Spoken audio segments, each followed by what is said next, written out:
Mga artikulo nag-uunahan at hindi nagpapahuli sa pagbibigay ng update sa SB19 at talaga namang mga sikat po na artikulo ito katulad nitong Rolling Stone, Lollapalooza 2026, the 11 best moments.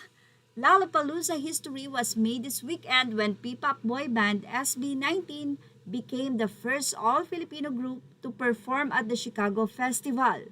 That was just one of the memorable moments that helped define the 2026 iteration of the fest. On day 2, the Red Hot Slater SB19 made history on the first day of Lollapalooza 2026, becoming the first all-Filipino group to perform at the festival during their set in Chicago's Grand Park on July 30, 2026. Mula naman sa artikulo ng Tatler, SB19 made history as the first all-Filipino group to perform at Lollapalooza, bringing P-pop to one of the world's most popular music festivals.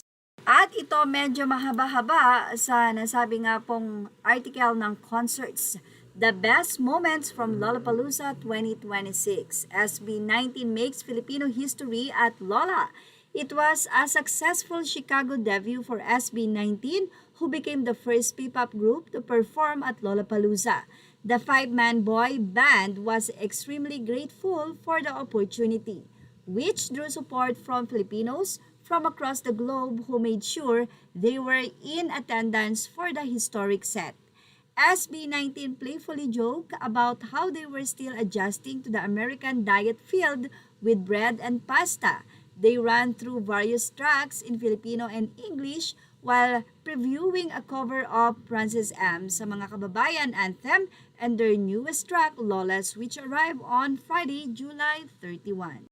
At siguradong tuwang-tuwa ang family ng mga kababayan singer na si Francis M. matapos itong ipagmalaki at banggitin ng SB19 sa kanilang interview sa Lollapalooza. Kinanta nga kasi ng SB19 ang ilan sa praise ng kantang Mga Kababayan Ko. Kaya marami ang nabitin. Pero syempre, iyon po ay pasabik lamang dahil maririnig nyo ang talagang pinaka-rendition nila doon po sa movie. Syempre, ayaw naman natin yan na ma-spoil.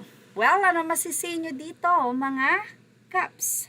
Ilagay na ang inyong opinion sa ating comment section. Images or all credit to the rightful owners. Please like, share, and subscribe. Thank you for watching.